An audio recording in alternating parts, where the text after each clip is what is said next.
one of the picks. But now, the problem I have with this is you give over Orianna. Yeah. Presumably, the trade is you pick up Jarvan.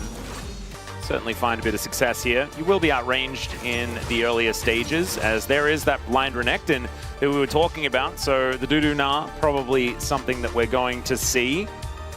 At least that would be my expectation. Seems pretty expected. I do like the Renekton into these sort of dive-focused compositions, because when you're going forward, targeting the carries, the Renekton just existing can be such a problem. The amount of damage he does to anyone diving in, especially when you have champions like Akali and Nocturne who aren't the tankiest.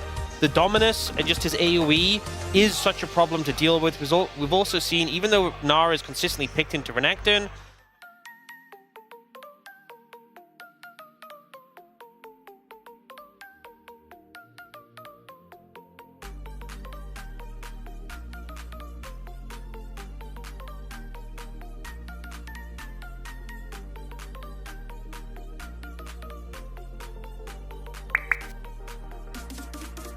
main priority is going to be a little bit amiss here for the DN Supers. And, yeah, Dudu actually going in here as Doran in a bit of trouble, having to flash out of the way. Does some weird stuff as Keria is just going to walk towards Doctorm, and they're going to look for the kill, and it's just going to happen. Oh my goodness, that was the real Nico. That was a little bit of the smoke and mirrors that Keria is known for. Can survive this. And then they think they can survive with the shielding coming through. Nice. Yeah, nicer indeed. Okay, Pyosik was chasing him down. DN Supers now with a little bit of an attempt onto Pays, but fantastic spell shield there on the grand entrance. Now the heal is going to be used. Closer is going to come on over and help his Nocturne out, as Life coming on in as well, but Owner is going to come down. And let's see whether this turn is going to be effective, as Pyosik in a fair bit of trouble here. And that is the steal on the Dragon as well. The Pyosik took about a year to try and take down. Keria going with some of the funny businesses. Now Faker with a dissonance will be able to take down Life. And Doran has his flash back up after that early mishap. So now going to look to set up a play here. Life is going to find Owner or be found himself. Yeah, he's just going to find himself with not a whole lot of his health bar, as Dudu needs to come on over and allow a battle dance, but it's not going to work. The spear just pierces through the Rakan, and Owner doesn't have Cataclysm anymore, but will be still able to get the flash out from Dudu underneath this turret. And the good news still not here. Finally, we do have Pyosik pressing that R button. We'll get the flash out from Pays, who just runs his way out of there. Curtains have been called. It's Pays just trying to get himself out. Does get the heal and avoids all of those bullets. Impressively enough. We're moving towards 10 minutes in this game as well. There has been one plate the DNS has been able to pick up. Pop Blossom on top of Doctorm here, as Keria just walking up to two people and feeling pretty happy about it. Yeah, now Owner try to go for this play before onto the Gnar, but found a Rakan instead. This time, we'll find the Gnar. Yep, there's the stun. Dominus comes through, and the Cataclysm, like every button's pressed, and down will go the mini Gnar. Nothing that Dudu can do there. So maybe you try and kill the Sivir, but the longer you wait, the further this game is... Oh no. Oh dear. Shockwave is going to get spell shielded by Pyosik, but Life is just dead. Closer looking for a bit of an angle here, but Pyosik's just looking to escape. The DN Supers just can find nothing in this game. Keria, another phenomenal snare. There is the Twilight Shroud, so Closer will keep himself alive, but I mean... hey, that means that it's also quadrupled, if that's what you want to talk about, as now in goes Closer, looking for a bit of an angle here. The all-in onto Faker, as Faker will at least flash away, and the backflip doesn't land, and Faker will stay alive. That is everything invested there for Closer, but just not quite able to get there. The gold they have. Yeah, well, looking for Faker.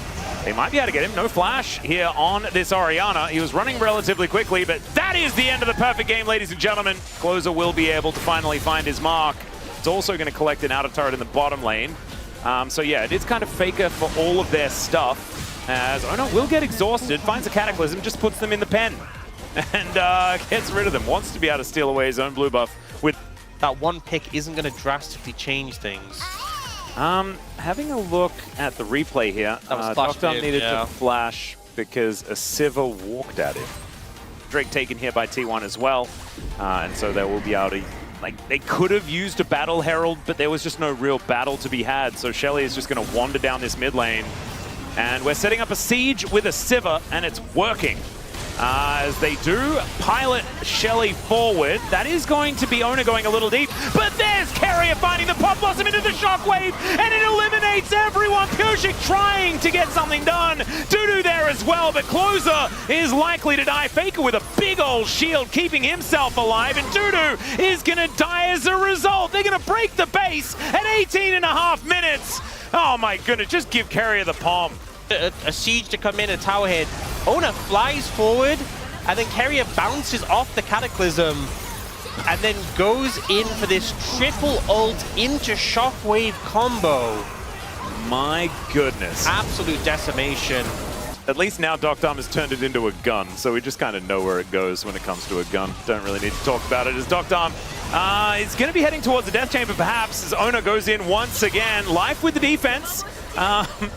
Oh dear. I feel like this often happens where when you're so far behind, Rakan goes in and it's like, please someone help me get out, and no one wants to walk in the air. Nope. So he just dies. Life.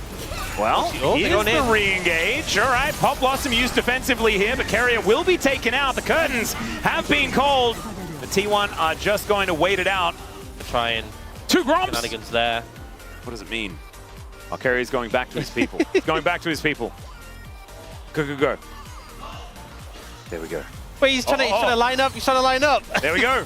Wait, is that Spaghetti code? Is that a visual bug? Spaghetti code? All right, he finds the Pop Blossom onto 3. Oh no, it worked, ladies and gentlemen. He will get taken out. But still, 2 on the floor here for the DN Supers as Doran dashing around like a maniac.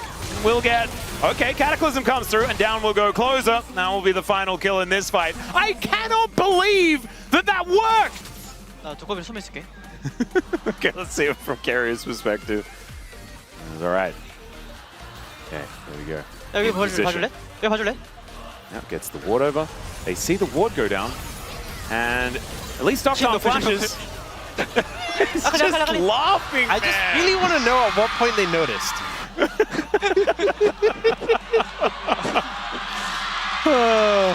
All right. I mean, at least we do have the fun little moment in the game that it's been over for about,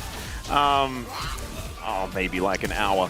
It's all right. Faker with the dissonance will be able to take down Dudu here. As now Closer looking for a bit of an angle. It's the Pop Blossom onto Pyosik though, who just doesn't really have a way out. He tries to turn off the lights, but it's his lights that do go out in the end.